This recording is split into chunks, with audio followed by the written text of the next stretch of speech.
महाडमध्ये बचाव कार्याला आता वेग आलाय। आतापर्यंत 2 मृतदेह सापडलेले आहेत। दासगाव जवळ हे मृतदेह सापडले आहेत। मुंबई गोवा महामार्गावरचा महाड जवळचा सावित्री नदीवरचा पूल वाहून गेल्यानंतर नौदलाची 2 आणि तटरक्षक दलाची 2 अशा 4 विमानांच्या मदतीने बचाव कार्य सुरू आहे। एनडीआरएफच्या 3 पथकांकडून बचाव कार्य सुरू आहे। जवळपास 160 जवान 12 बोटींच्या मदतीने बचाव कार्यात सहभागी झालेत। नौदलाचे पाणबुडे या बचाव कार्यात सहभागी झालेत। वाहून गेलेल्या एसटी बसेसच्या आंबेच्या खाडीपर्यंत शोध घेतला जातो आहे। हा पूल वाहून गेल्याने 2 एसटी वाहून गेल्या आहेत। जयगड, मुंबई, राजापूर, बोरीवली या 2 एसटींचा पोलादपूरहून निघाल्यानंतर संपर्क झालेला नाही। या बेपत्ता एसटींचा शोध घेण्यात येतोय। त्यामध्ये एकूण चालक आणि वाहकासह 22 प्रवासी असण्याची माहिती मिळते। आणखीन 4 ते 5 वाहनही वाहून गेल्याचं समजतं आहे। मुंबई गोवा महामार्गावर महाडजवळ राजेवाडी इथे सावित्री नदीवर ब्रिटिशकालीन हा पूल होता। दरम्यान पूल वाहून गेल्याने मुंबईकडे येणारी वाहतूक कशेडी बायपास मार्गे आता वळवण्यात आली आहे।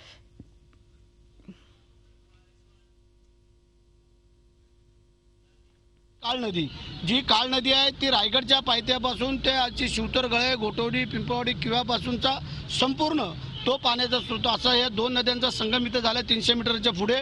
आणि अशीच पुढे गेल्यानंतर रायगडवरून येणारी गांधारी आणि विनेऱ्यावरणारी एक नदी अशा त्या 2 नद्या मोठ्या मिळतात।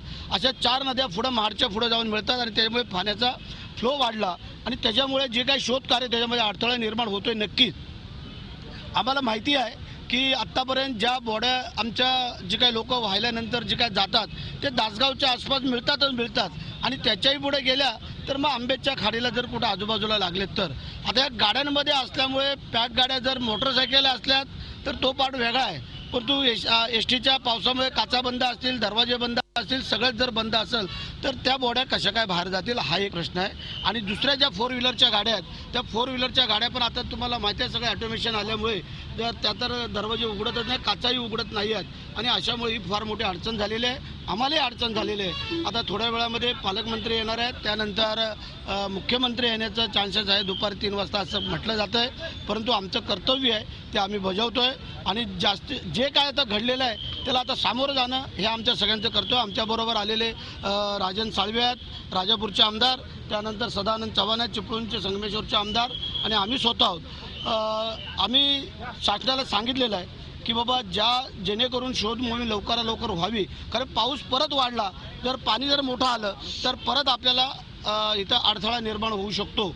आणि रात्री ज्यावेळेला मला फोन आला त्यावेळेला आमचे निलेश महाडिक, पंचायत समिती सदस्य नितीन महाडिक आमच्या नडगावचा आणि सस्ते साहेब यांचा फोन आल्यानंतर आम्ही त्यांना विचारलं ते बोले आम्ही स्पॉटवरती आहोत आणि स्पॉटची परिस्थिती बघून मग कलेक्टरना कळवलं, प्रांतांना सगळ्यांनाच कळवलं। कलेक्टरही लवकरात लवकर हजर झाले, SP हजर झाले, जेणेकरून शासनाची यंत्रणा ताबडतोब हलवण्यात आली की असं नाही की तिथं दिरंगाई झाले किंवा काय, परंतु असं म्हटलं गेले पाणीच्या समोर आणि आगीच्या समोर काय करता येत नाही आहे। तरीही त्याच्यावरती मात करण्याचा प्रयत्न आमचे सगळे अधिकारी करतायत। आता आमचं काम आहे की ज्याच्याकडून ते काय आहे ते लवकरात सापडावं। ज्या मुंडेंची बॅग सापडलेली आहे, ज्या रत्नागिरीच्या एसटीचे कर्मचारी आहेत आणि त्याच्यामुळे तो ट्रेस लागतोय की रत्नागिरीचेच गाडीचे ड्रायव्हर हे मंडळी असावीत आणि त्याच्यामुळे ज्या काही 2 बसेस आहेत त्यांचा शोध लागावा। बरेचसे फोन आम्हाला यायला सुरुवात झाले त्यांच्या नातेवाईकांचे, कारण ज्यांचे नातेवाईक मुंबईला जाण्यासाठी निघाले ते पोचले नाहीत आणि मग हा प्रकार TV चॅनलवरती सगळीकडे दाखवला जातोय आणि त्याच्यामध्ये जयगड मुंबई एसटी, दुसरी राजापूर एसटी, त्याच्यामुळे सगळे लोक संभ्रमात अवस्थेत आहेत। पण त्यावरती मात करण्याचं काम आम्ही शासनाच्या वतीने करणार आहोत, त्यामध्ये काय काळजी करायचं कारण। झी 24 तास रहा एक पाऊल पुढे।